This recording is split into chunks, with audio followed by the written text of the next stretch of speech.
Bonjour à toutes et tous, merci ou bonsoir selon où vous êtes sur le globe. Merci de nous avoir rejoints pour ce webinaire sur le thème de la santé, en présence de notre ministre Olivier Véran, que je remercie beaucoup pour sa disponibilité. On sait tous que son agenda est très chargé.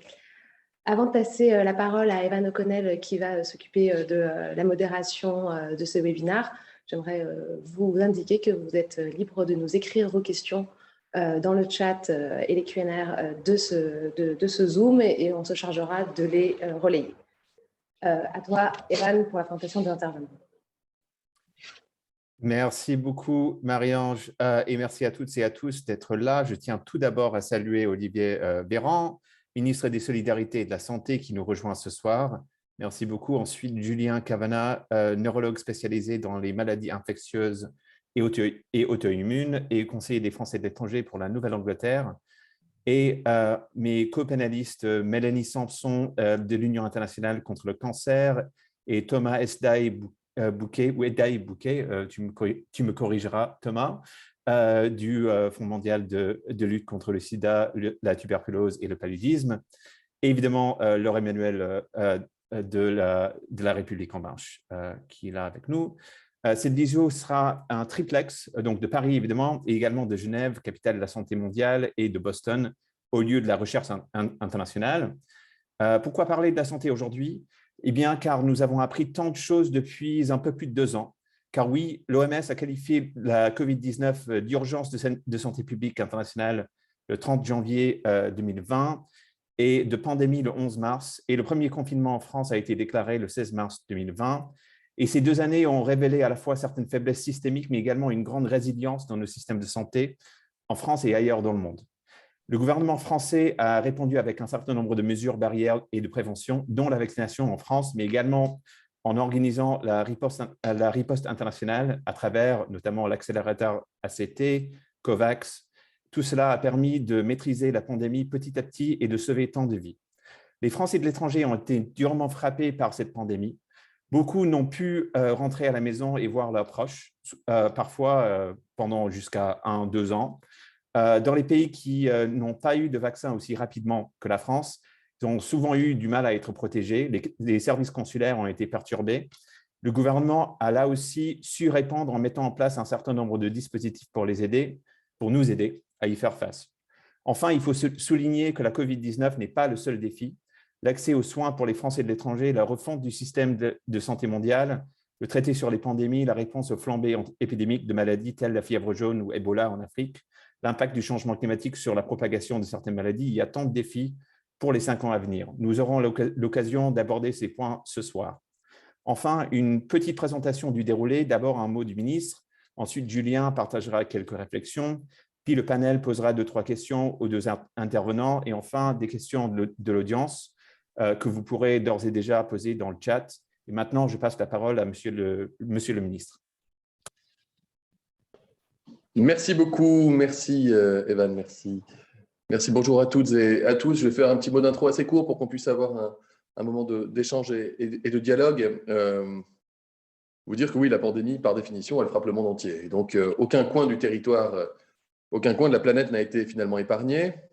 Pendant quelque temps, on avait une île française assez loin, Wallis et Futuna, qui avait été épargnée, Saint-Pierre-et-Miquelon aussi, et puis même ces territoires très éloignés et très peu peuplés ont fini par être touchés.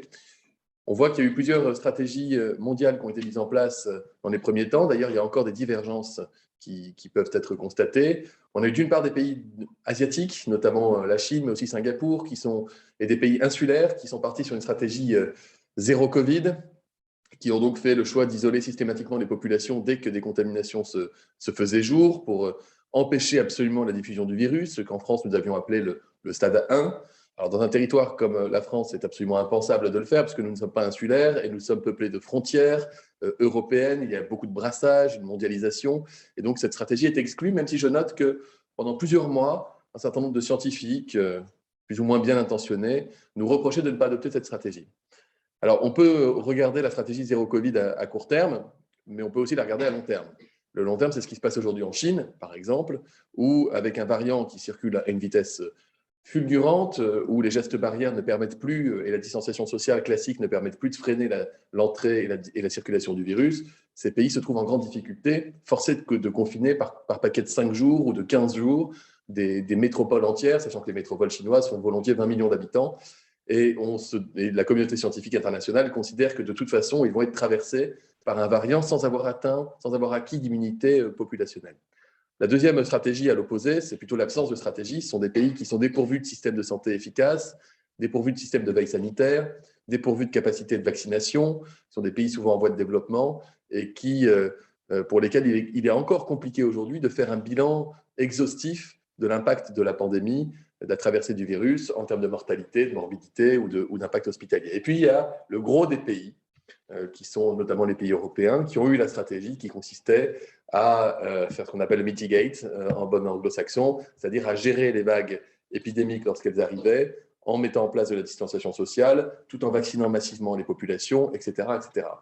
L'histoire nous dira quelles sont les stratégies qui sont les plus payantes, et en termes sanitaires, et en termes sociaux, en termes culturels, économiques, mais les premières évaluations internationales indépendantes qui ont été publiées attestent que la disposition européenne est sans doute la meilleure façon pour avoir géré cette pandémie. Alors, ça n'est évidemment pas terminé. On sait qu'à n'importe quel coin du globe peuvent surgir de nouveaux variants qui peuvent à nouveau emporter des conséquences sur la santé des populations.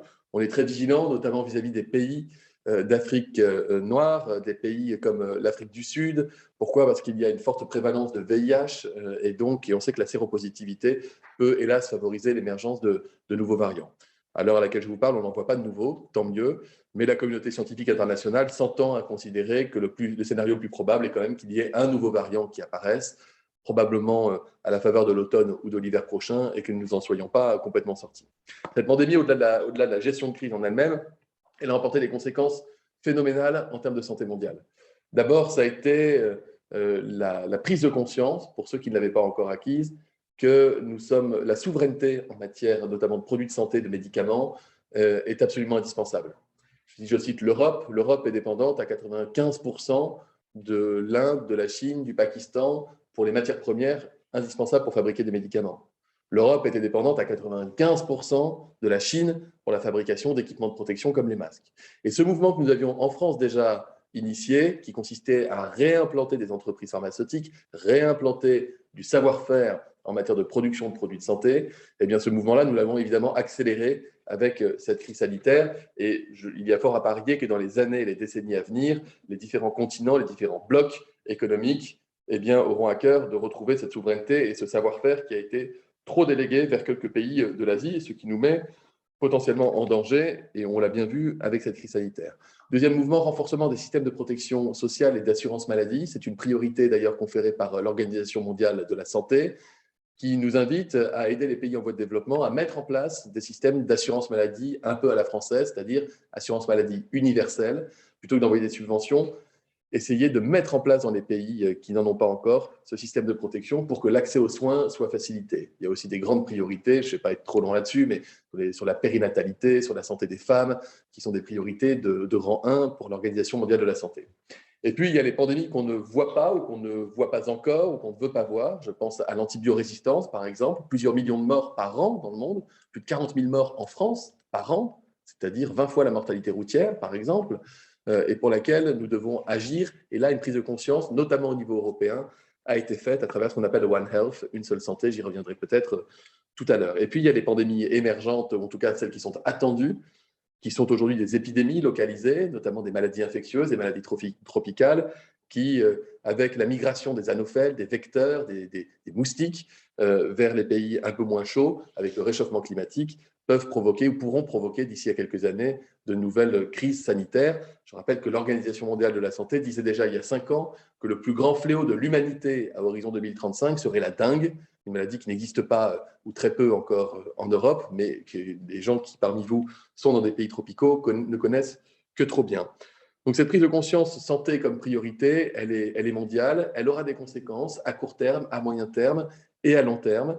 Et l'Europe n'est pas la plus mal placée, en l'occurrence, pour être capable, je dirais, de tirer son épingle du jeu, à la fois en exportant un modèle qui fonctionne et qui est envié à travers le monde, et à la fois en ayant une attitude vis-à-vis des pays en voie de développement qui est celle de l'accompagnement, du compagnonnage, qui est aussi une manière de, je dirais, promouvoir, si on prend le cas de la France, la francophonie, notamment dans les pays africains. Voilà, je ne serai pas plus long dans cette intro un peu mondiale sur la santé, mais on va plutôt avoir des échanges si vous en êtes d'accord. Parfait, merci Monsieur le Ministre. Je laisse la parole d'abord à Julien pour un petit propos aussi, et puis quelques questions des panélistes et ensuite l'audience. Julien, qui est donc neurologue à Boston, qui est un peu la mecque mondiale de la neurologie. Félicitations. Oui, mais la neurologie a été fondée à Paris, donc on me le rappelle quotidiennement, Monsieur le Ministre. Et donc, merci, cher Olivier, donc, pour cette opportunité de dialogue avec les communautés françaises établies hors de France, et alors qu'on entre dans cette 3e année de pandémie. Et à ce moment précis, je voudrais saisir cette opportunité en tant qu'élu des Français de l'étranger, mais surtout en tant que professionnel de santé pour rendre hommage à tous les acteurs du soin, en France bien sûr, mais aussi à l'étranger. Parce que dans cette crise sanitaire, ce sont autour des valeurs universelles du soin que le monde entier s'est retrouvé, en fin de compte. Et les soignants, tout d'abord, les soignants qui, dans cette pandémie, vous l'avez dit, ont dû faire preuve d'une extraordinaire résilience et adaptabilité dans la chaîne du soin. Alors, comme vous, je suis neurologue, Monsieur le Ministre, mais dans cette pandémie, j'ai dû réorienter ma pratique. J'étais à New York au tout début de la pandémie et comme tous les autres soignants, avec mon équipe, on a dû nous consacrer à voir les malades de la Covid, tout en essayant de préserver le plus possible l'accès à la santé des autres malades. Et cette capacité de résilience, cette adaptation, elle s'est aussi retrouvée dans le peuple français, y compris, et je dirais même en particulier chez nos compatriotes qui sont établis hors de France, parce qu'ils ont bien évidemment dû adopter les mesures de contrôle sanitaire où qu'ils se trouvaient, mais ils ont aussi dû faire preuve d'encore plus d'adaptabilité parce qu'ils ont dû naviguer des stratégies différentes de la France dans leur pays d'accueil. Et donc, ces 2 années, elles ont été parfois dures, très dures, en particulier pour nos compatriotes qui ont perdu des proches. J'ai une pensée particulière, Evan l'a dit tout à l'heure, pour nos compatriotes établis ici aux États-Unis parce que les mesures de restriction de circulation avec l'espace Schengen qui ont été voulues par l'administration américaine ont eu pour effet de séparer nombreux de nos compatriotes de leur famille, et ce pendant près de 18 mois, cette politique voulue par les autorités américaines. Et donc, pendant cette période difficile, il a fallu faire avec, et on a trouvé des acteurs à nos côtés qui nous ont aidés. Alors, les services consulaires français, bien sûr, les élus, le gouvernement, tout le monde s'est mobilisé là aussi avec cette remarquable réactivité. Et donc, je veux rendre hommage aussi à tous ces acteurs, en particulier à nos élus nationaux, prenant desquels notre député, Roland Lescure, mais aussi Anne Genten, notre sénatrice, Samantha Casbonne, et aussi pointer encore une fois que durant cette période, nous, les élus des Français de l'étranger, on a trouvé une oreille attentive auprès du gouvernement, auprès de vos services, Monsieur le Ministre, mais aussi auprès du ministre des Affaires étrangères, évidemment du ministre des Français de l'étranger, Jean-Baptiste Lemoyne. Et ça veut dire qu'à chaque fois qu'il y a une mesure sanitaire qui a été prise par la France, eh bien, le gouvernement français, non seulement il a écouté les Français de l'étranger et leurs élus, mais il a souvent été assez proactif pour anticiper l'impact sur la vie quotidienne de nos compatriotes. Et donc, ça a permis à chaque fois d'aménager les mesures à chaque fois que c'était possible. Et c'est emblématique de cette attitude générale du gouvernement qui finalement est la vision du président de la République dans cette crise sanitaire. Parce que sa stratégie, depuis le début, a toujours été de suivre attentivement les avis scientifiques, mais aussi de mesurer l'impact sur la vie quotidienne, sur la vie de famille, sur la santé mentale même, et bien sûr sur l'économie, les forces vives, etc. Et donc, au moment où les analystes et peut-être même les historiens vont commencer à comparer les stratégies des différents grands pays, moi, je suis persuadé qu'ils vont reconnaître dans la stratégie française et dans l'approche du président de la République comme étant l'une des stratégies les plus ambitieuses, les plus efficaces, mais aussi une des plus profondément raisonnables. Et donc, la stratégie française, elle s'est exprimée évidemment dans la façon dont la France a approché la question du vaccin. Vous venez d'en parler très brièvement. Alors moi, ici aux États-Unis, on a eu accès au vaccin un peu plus tôt, et donc j'ai eu le privilège d'être un des premiers Français à être vacciné en dehors d'un essai clinique. Donc, je me sentais le devoir de tout faire pour encourager nos compatriotes à se faire vacciner. Mais je dois dire que le monde a été plus qu'impressionné par la stratégie vaccinale française et au-delà européenne. Et ça aussi, c'était à l'impulsion du président de la République qui s'est impliqué directement. Et moi, je suis convaincu que le pass sanitaire, puis le pass vaccinal, que nous n'avons pas ici aux États-Unis, ont joué un rôle dans la différence de vaccination entre la France et les États-Unis, par exemple, 80% en France, 65% aux États-Unis. Et ça a permis, et ça va continuer de sauver des vies. Et donc, cette obsession de permettre à nos compatriotes d'accéder au vaccin, elle s'est étendue d'ailleurs, comme Evan l'a dit tout à l'heure, à permettre aux Français qui étaient dans des zones géographiques qui n'avaient pas accès au vaccin à utiliser l'entremise des consulats pour qu'ils puissent y avoir accès. Et donc, on arrive en fait à une approche de la citoyenneté qui est assez unique à la France, qui permet que tous les enfants de France continuent à avoir accès à la République d'où ils se trouvent. Donc, au moment où on entre dans cette troisième année de pandémie, j'ai envie de me retourner à nouveau vers vous, Monsieur le ministre, pour vous remercier pour votre leadership, mais surtout pour espérer dans ce meeting de campagne que le président de la République soit réélu, parce que ce rapport privilégié, qui est si utile, si précieux, qu'on a entretenu, nous, les élus locaux, avec le gouvernement, eh bien, il faudrait que ça continue. Et je me tourne aussi vers vous pour peut-être, vous avez tiré quelques perspectives sur la stratégie française, mais on arrive à un moment charnière où on est fait face à un virus qui est peut-être plus contagieux, mais moins virulent, où on a des outils tels que le vaccin, tels que les antiviraux. Et donc, ce moment de perspective qu'on partage, c'est aussi un moment d'espoir que je suis vraiment ravi qu'on puisse partager aujourd'hui. Et donc, je vous en remercie. Merci beaucoup. Je ne sais pas si je rebondis sur la question des traitements. La France a été le premier pays au monde à mettre à disposition des patients, des personnes immunodéprimées, un traitement efficace préventif pour les personnes qui, du fait de leur immunodépression, ne peuvent pas être protégées par la vaccination, notamment le traitement Evusheld. On est à plus de 20 000 Français, même plus de 30 000, je crois, aujourd'hui, qui sont protégés par ce traitement.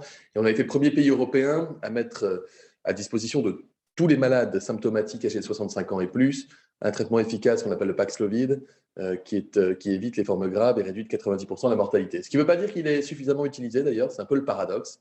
Et pendant 2 ans, on a tous couru après un traitement et sans en trouver un, et que le jour où on en a un, eh bien, il n'est pas suffisamment utilisé. Mais voilà, donc on a des perspectives. On a aussi les perspectives de vaccins boostés. J'ai vu le patron de Moderna il y a 3 jours. Ils avancent bien sur la voie de vaccins adaptés aux nouveaux variants, avec demain des vaccins, ce qu'on appelle bivalents, capables à la fois de lutter contre les variants issus de Delta et ceux issus d'Omicron. Il y aura des commandes européennes. Ça aussi, c'était un bel exemple de stratégie européenne que cette campagne vaccinale, pour continuer de protéger les populations au cas où la pandémie referait encore parler d'elle. Mais merci beaucoup pour les mots sympathiques que vous avez eus à notre égard. Merci beaucoup, Monsieur le ministre. Je passe la parole à Thomas, qui a une question. Oui, bonjour. Bonjour Evan, bonjour Monsieur le ministre, bonjour à tous et à toutes. Voilà, mais ma question en fait rebondit directement sur quelque chose que vous avez déjà évoqué, Monsieur le ministre, et c'est-à-dire le défi en fait actuel, mais surtout futur, que posent les grandes maladies infectieuses propres au départ, en tout cas aux pays tropicaux.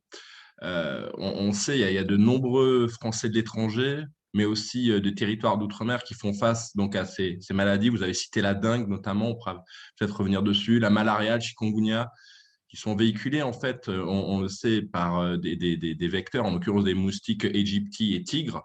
Or, si on parle de la France métropolitaine, ces moustiques sont déjà présents en France, sur le territoire, à la faveur du changement climatique, qui ne va faire qu'accélérer en fait leur colonisation du territoire. Je crois qu'à ce jour, il y a 59 départements de France métropolitaine qui sont déjà touchés. Donc, je voulais savoir si vous pouviez un petit peu revenir sur ce que fait la France en matière de lutte contre ces maladies infectieuses, et notamment en termes de recherche publique. Et plus généralement, qu'est-ce qui est fait à l'échelle du territoire, mais aussi peut-être avec nos partenaires européens ou internationaux pour justement en fait, contrer la propagation de ces maladies infectieuses, et puis vous avez cité la dengue, peut-être pour le cas de la dengue, trouver également des traitements, car aujourd'hui, malheureusement, il n'y a quasiment pas de traitement efficace pour cette maladie qui, comme vous l'avez rappelé, à l'horizon 2035, pourrait être la pire épidémie à l'échelle mondiale en termes de patients et de cas. Donc voilà, ce serait ma question pour vous. Merci. Merci beaucoup. Oui, on sait que ces maladies-là font des ravages dans les pays dans lesquels elles sont endémiques. Je pense par exemple à Haïti, qui après le tremblement de terre a en plus connu une épidémie, une flambée de chikungunya, c'était de chikungunya, ouais, qui fait qu'à un moment donné, 65% des fonctionnaires étaient arrêtés, 65% des soignants malades, 65% des policiers, des gendarmes, des militaires malades. C'est une catastrophe, c'est quelque chose qu'on ne veut évidemment pas vivre. Il n'existe pas aujourd'hui de traitement efficace contre ces maladies infectieuses lorsqu'on les a contractées. Et certaines d'entre elles peuvent s'aggraver au fur et à mesure qu'on les contracte. C'est le cas de la dengue, puisque lorsqu'on multiplie les contaminations par dengue, on peut finir par faire une dengue hémorragique, ce qui est une maladie une forme assez effroyable de la dengue. Donc, comme on n'a pas de traitement efficace, il nous faut faire d'abord de la prévention très forte. La première prévention, c'est la lutte antivectorielle, c'est-à-dire la lutte, c'est ce que nous faisons en France, hein, mais la plupart des pays le font la même stratégie, la lutte antivectorielle, la lutte contre les moustiques, avec des actions de démoustication qui aujourd'hui passent par des produits chimiques, mais qu'il faut pouvoir mettre dans les endroits qui sont des réservoirs de larves aux moustiques. Il y a également des mesures de prévention toutes bêtes, ce qu'on connaît en métropole, par exemple en France métropolitaine. On ne recommande plus, par exemple, les toits plats. Il vaut mieux avoir des toits un petit peu en pente à 5 degrés pour éviter qu'il y ait des stagnations des eaux. On évite d'implanter des bambous, même si c'est sympa, dans les jardins, dans les régions chaudes de la France métropolitaine, parce que les bambous coupés sont autant de petites cupules qui vont stocker de l'eau de pluie dont raffolent absolument les moustiques. Et on évite tout ce qui est eau stagnante, avec des démarches qui sont exécutées par des gens qui sont généralement financés par les mairies, mais qui sont bien organisés, bien structurés, et qui vont chez les gens pour leur proposer de les accompagner dans les stratégies de démoustication. Je pense qu'il faut aller plus loin. Quand j'étais député, j'avais déposé une proposition parlementaire de loi il y a 4-5 ans, visant à autoriser des dérogations aux règles environnementales dans le but d'expérimenter et de développer la recherche dans la lutte antivectorielle. Je ne vais pas être très long là-dessus, mais je ne sais plus si c'est le mâle ou si c'est la femelle je crois que c'est la femelle qui pique et qui peut transmettre les maladies. Et donc, l'idée, c'est de relarguer des mâles stérilisés dans la nature pour qu'ils ne puissent plus provoquer de multiplication des moustiques. Et donc, il y a des méthodes de stérilisation des moustiques mâles qui passent ou par des OGM, ou par du rayonnement ionisant, ou par des bactéries modifiées. Et donc, il fallait une loi pour pouvoir autoriser une dérogation pour expérimenter ce type de méthode, de manière à essayer de réduire un peu le parc de moustiques. Vous voyez, je rentre un peu dans le détail, mais ce n'est pas inintéressant parce que vous me posiez la question de la prévention. On a aussi tout ce qui est le One Health, une seule santé au niveau, je le disais, au niveau européen, c'est-à-dire on va tenir compte dans un continuum de la santé humaine, de la santé animale et de la santé environnementale pour avoir des stratégies globales. Et puis, il y a une mesure d'avenir à laquelle je crois beaucoup, je vous le dis ici, c'est le vaccin ARN messager. Non pas que je sois béat devant la technologie, mais ce qui a fonctionné pour le Covid doit pouvoir fonctionner pour bien d'autres maladies transmissibles ou maladies infectieuses.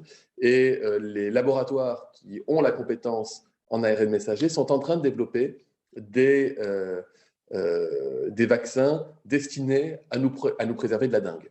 Ce qui serait évidemment une excellente nouvelle. On pourrait demain avoir la même chose contre des maladies foudroyantes comme Ebola, mais qu'on trouve davantage en Afrique. On trouve d'ailleurs quasiment exclusivement là-bas. Et donc, je pense que dans les 5 à 10 années à venir, même peut-être de manière plus rapprochée, l'histoire de la Covid nous a montré qu'on pouvait faire des innovations technologiques absolument incroyables en des temps très courts. On va avoir des vaccins. Et ça va changer la face du monde. Parce qu'il y a des populations qui sont décimées, des sociétés qui sont à l'arrêt constamment à cause de ces maladies. Et alors, dernière mesure, c'est évidemment la mesure de prévention globale, qui est la lutte contre le réchauffement climatique, puisque on sait que les moustiques tigres, par exemple, aiment bien la chaleur, mais on a oublié, en France, qu'il y avait encore du paludisme qui se transmettait de façon autochtone, c'est-à-dire sur le territoire, en Corse, dans les années 80. Et on a oublié, on ne sait pas, qu'il y avait même les moustiques qui transmettaient le paludisme qui allaient jusqu'au nord de Londres. Ce qu'on sait en revanche, c'est qu'à l'évidence, avec les moustiques tigres, ils vont remonter jusqu'au nord du Danemark. Et donc, on parle de pays chauds, mais en réalité, aucun pays européen, par exemple, ne sera épargné dans les années à venir. Donc, il est fondamental d'identifier la vaccination. Merci beaucoup, monsieur le ministre. Alors, Une autre question de ma part. Alors, comme vous le savez, sous l'impulsion du président de la République et du gouvernement, la France a été un véritable fer de lance dans la réponse mondiale à la pandémie, accélérateur ACT, programme COVAX, autres mesures, ainsi que l'achat groupé, évidemment, au niveau européen des vaccins.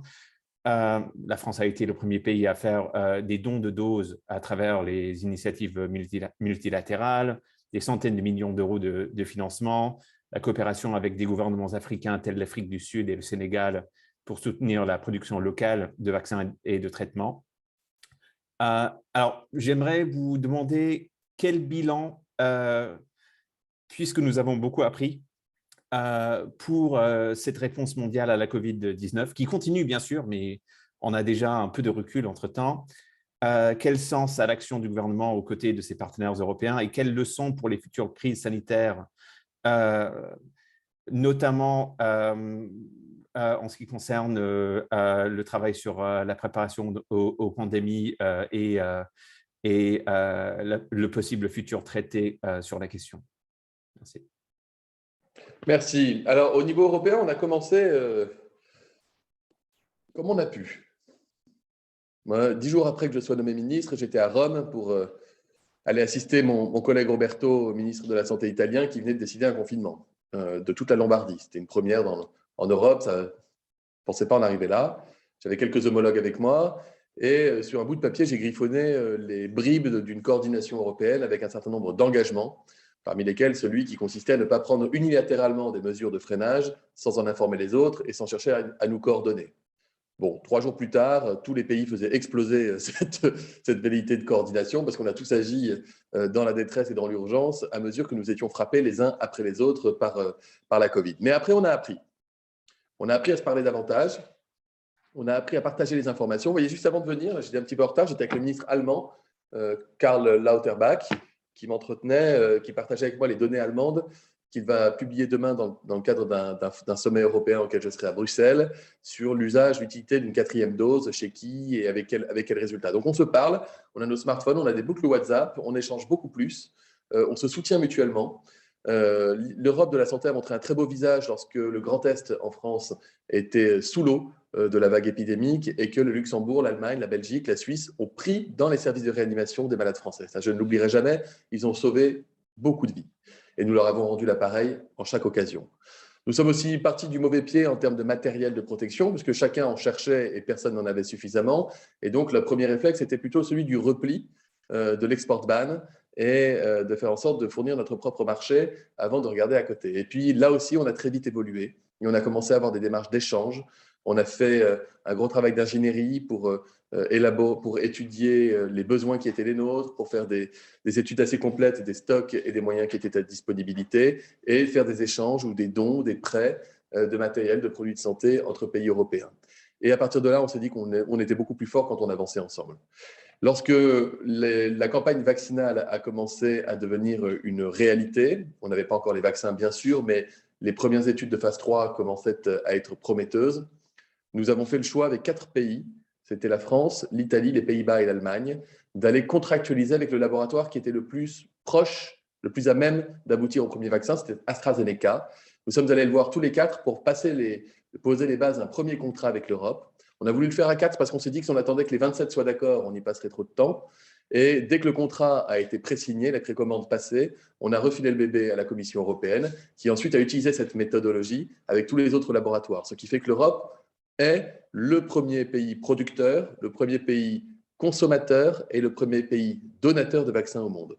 Et dans le même mouvement des achats censés destinés à protéger notre population, à l'initiative du président de la République, nous avons également posé les bases d'une coopération européenne en vue d'accompagner les pays en voie de développement qui n'ont pas la même capacité que nous de contractualiser avec les gros laboratoires. Et ça a été la naissance d'ACTA, qui nous a permis en France déjà de donner plus de 100 millions de doses de vaccins à travers le monde. Je le dis que c'est vraiment le président de la République parce que je me souviens de la réunion, j'y étais, avec des homologues, où il a dit « c'est une priorité de rang 1 pour nous ». Et ce n'était pas forcément le cas, une évidence, pour la totalité des pays autour de la table. Cette coordination européenne, nous la conservons, nous la renforçons.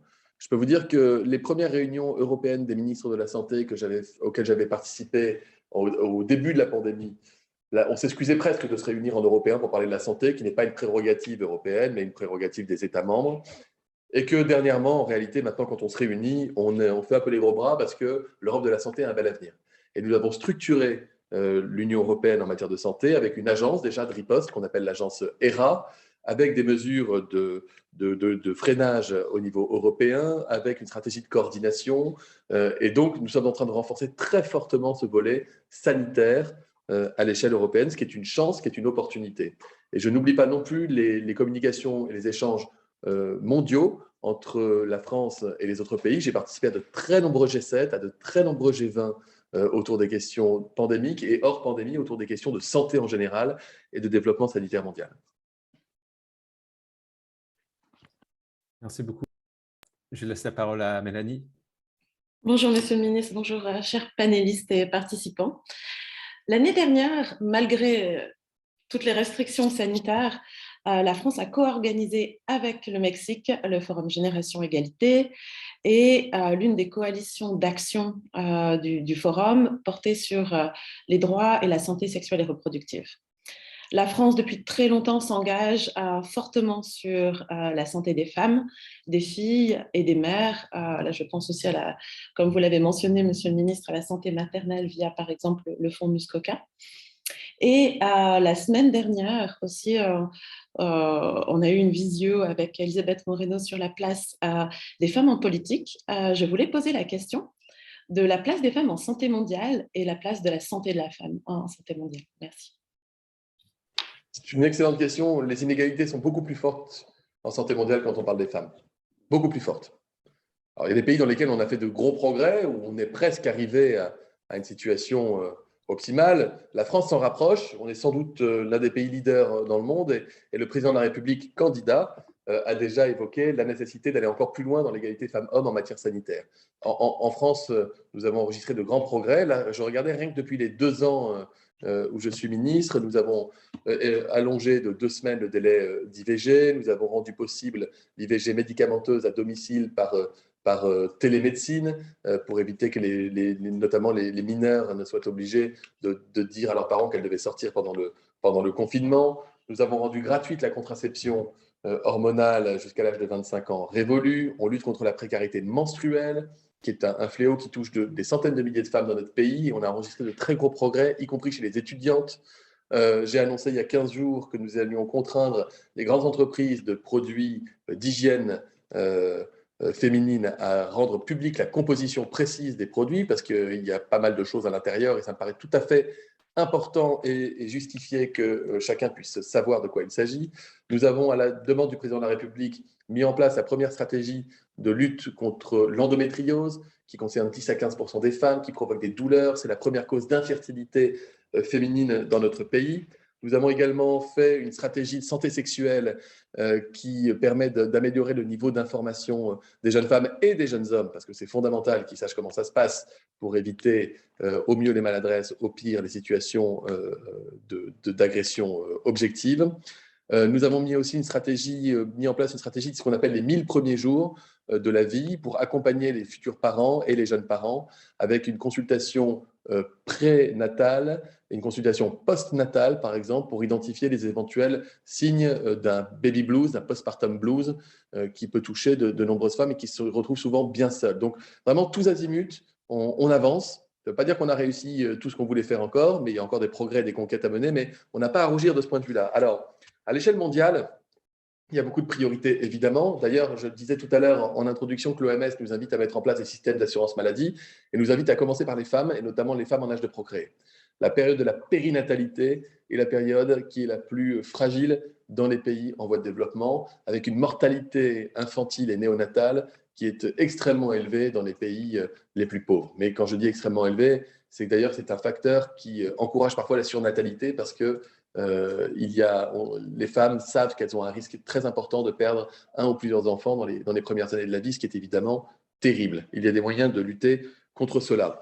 Nous luttons aussi contre les violences faites aux femmes avec des conventions internationales qui se déploient et c'est un combat qui est loin d'être gagné à l'échelle mondiale.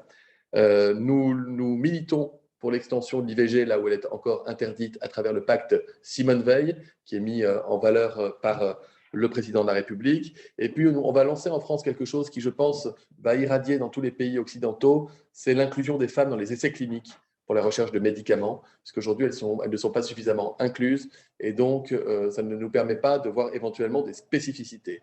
Voilà, il y a encore beaucoup d'autres domaines, je pourrais être très très long sur ce sujet, mais je vais citer quand même quelques grandes priorités selon moi. Merci beaucoup. Alors, on va essayer dans le temps qui nous reste de prendre autant de questions que possible de l'audience. Alors, je prends d'abord la question. Alors, c'était qui l'avait proposé? Donc, quel est le bilan d'Emmanuel Macron par rapport à la santé hors Covid? Et est-ce que vous pensez que la Covid-19 va affecter le nouveau mandat d'Emmanuel Macron? Le bilan hors Covid, il est pléthorique, honnêtement. Il y a eu beaucoup de progrès social. Le premier, c'est le reste à charge zéro. En France, on n'a plus à débourser 1 euro pour bien entendre, bien sourire, bien manger, bien voir. 10 millions de Français ont déjà bénéficié en moins d'1 an d'un reste à charge zéro. Quand on sait que le coût du moyen d'une prothèse auditive, c'est 2 000 euros par oreille, on voit que là, on a fait reculer le renoncement aux soins pour raisons financières. Je la mets en numéro 1. On a mis en place ce qu'on appelle la révolution de la prévention. 200 000 étudiants en santé en 5 ans ont conduit des stages et des opérations de sensibilisation à la santé publique, notamment dans les milieux où les inégalités sociales et donc sanitaires sont les plus élevées. Nous avons rendu obligatoire la vaccination chez les enfants avec 11 vaccins, puisque nous constations un affaiblissement de la couverture vaccinale contre des maladies comme la rougeole, qui peuvent avoir des conséquences extrêmement fortes sur les enfants lorsqu'ils contractent ce type de maladie. En termes de progrès social, nous avons mis en place aussi une complémentaire santé pour les étudiants à moins d'1 euro par jour. Nous avons mis en place une complémentaire santé solidaire pour les populations les plus précaires, parce que le coût des complémentaires pouvait commencer à peser assez lourd pour les gens qui n'avaient pas de boulot, qui avaient des petites retraites ou qui étaient étudiants. Ça, ce sont de belles avancées. Côté soignant, nous avons mis en place ce qu'on appelle le Ségur de la santé, près de 20 milliards pour reconstruire et rénover 3 000 hôpitaux et établissements pour personnes âgées, et une hausse des salaires de 10 milliards d'euros par an pour 2 millions de soignants qui gagnent en moyenne désormais 250 à 450 euros de plus par mois, ce qui est énorme. 85% de femmes, je dis ça pour Mélanie qui y sera sensible, ce qui veut dire que nous avons réduit l'écart salarial entre hommes et femmes dans notre pays. Nous avons réindustrialisé, nous avons commencé à réindustrialiser en matière médicamenteuse notre pays. Nous reproduisons des médicaments essentiels comme de la cortisone, du paracétamol. Nous sommes devenus le leader européen en matière de thérapie génique et nous sommes producteurs pour toute l'Europe de traitements contre des maladies rares type cancer ou leucémie, notamment des enfants. Qu'est-ce que je pourrais vous citer? Il y en a beaucoup il y en a beaucoup des bilans sanitaires depuis les 5 dernières années. Je vois une question, est-ce que je serai au meeting d'Emmanuel Macron? Oui, bien sûr, samedi, j'y serai. Alors, il y avait une question qui est, je pense, autant pour Julien que pour le ministre, concernant la navigation de cette crise pour les Français des États-Unis et la complexité de la gestion et l'avantage de gestion État fédéral, État fédéré, etc. Julien, tu peux peut-être nous éclairer. Oui, en fait, parce que cette question vient un peu comme le ministre vient d'expliquer la différence entre les compétences des États et les compétences de l'Union européenne. Il y a la même dichotomie aux États-Unis entre la compétence fédérale et la compétence des États membres. Et donc, on sait que la santé fait partie de la compétence des États. Il y a même des jurisprudences de la Cour suprême qui indiquent qu'un État membre des États-Unis peut imposer la vaccination ou un certain nombre de restrictions sanitaires liées à la vaccination, mais cette compétence n'est pas à la disposition du gouvernement fédéral. Donc, il ne pouvait pas y avoir de passe sanitaire ou de passe vaccinal à l'échelon fédéral, ce qui a complexifié énormément les choses. en ajoutant aussi le fait que au moment où la campagne de vaccination a démarré sous l'administration Trump, il n'y avait pas la volonté politique de faire une base de données nationale à l'échelle des États-Unis pour enregistrer toutes les vaccinations, comme la France a été capable de le faire, mais comme les 27 États de l'Union européenne ont été capables de le faire. Et donc, le pis-aller dans lequel on se retrouve ici aux États-Unis, c'est un certain nombre de collectivités locales qui ont installé leur obligation vaccinale ou leur passe sanitaire. Donc, comme c'est pointé dans la question, la ville de New York, effectivement, mais aussi la ville de San Francisco, la ville de Boston, mais ce sont des initiatives qui sont extrêmement limitées. Et il n'y a pas non plus même de système fédéral pour authentifier les vaccinations. Et donc, chaque Américain ou chaque personne, en tout cas, qui a été vaccinée aux États-Unis, se retrouve avec une petite carte, même pas plastifiée et sans photo, pour seule preuve de sa vaccination.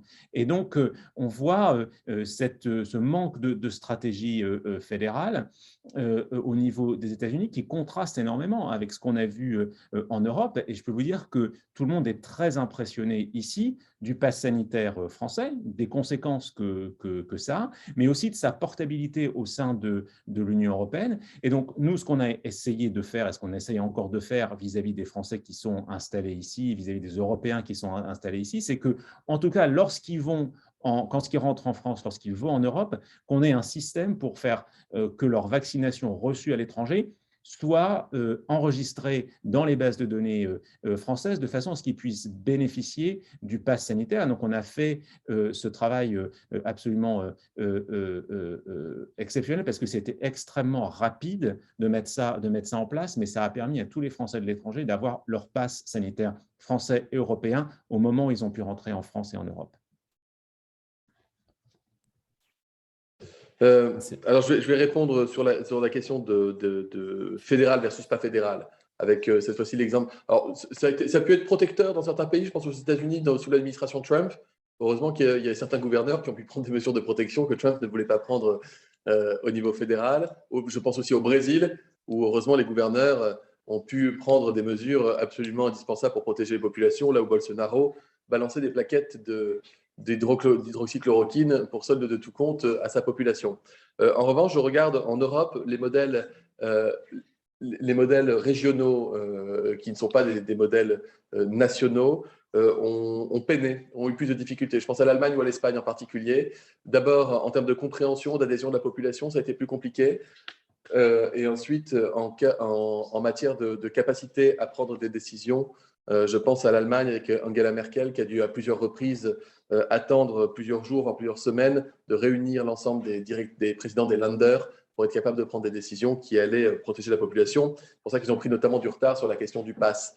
Donc, moi, je suis très, très favorable à une gestion, ce qu'on appelle la gestion du risque sanitaire nationale, régalienne, assumée comme telle, avec une participation des collectivités, oui, dans l'organisation, dans la réalisation pratique, en matière de politique de santé publique et de prévention aussi. Mais je considère que la santé en tant que crise sanitaire doit être une compétence d'État, c'est fondamental. Moi, j'ai vu en France des présidents de région qui ont fait des commandes de vaccins russes ou des précommandes de vaccins russes pour défier l'État. Je ne sais pas ce qu'ils en ont fait d'ailleurs aujourd'hui. J'ai vu des présidents de départements vouloir refuser de mettre en place des mesures de couvre-feu. Alors, ils ont été contraints de le faire parce qu'ils ne peuvent pas se mettre hors la loi. Et donc, on voit bien qu'il y aurait eu une instrumentalisation de la crise sanitaire à des fins de politique locale, ce que nous avons pu éviter en France, ce qui nous a aussi permis d'avancer de façon unifiée, harmonisée sur le territoire. J'ai déjà vu, alors que nous avions exactement le même ratio de vaccins par département au début de la campagne vaccinale, j'ai vu tellement d'élus déjà se comparaient les uns aux autres parce qu'ils étaient à 0,5% de plus ou 0,5% de moins de population vaccinée un jour donné, que je n'ose imaginer ce que ça aurait donné si une région avait pu mettre elle-même en place une campagne de vaccination quand d'autres ne l'auraient pas mise. Donc, je suis vraiment là-dessus sur une vision très, très concentrée, centralisée.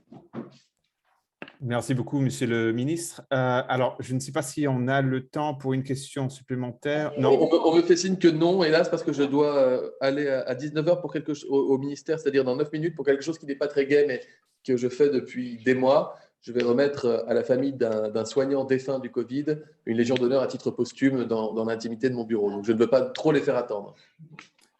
Merci beaucoup, Monsieur le ministre. Merci à vous. Et puis, on retrouverait la vidéo sur les réseaux sociaux. Merci beaucoup. Merci beaucoup. Merci beaucoup. Et merci à Marie-Ange pour l'organisation. Merci infiniment. Merci à tous.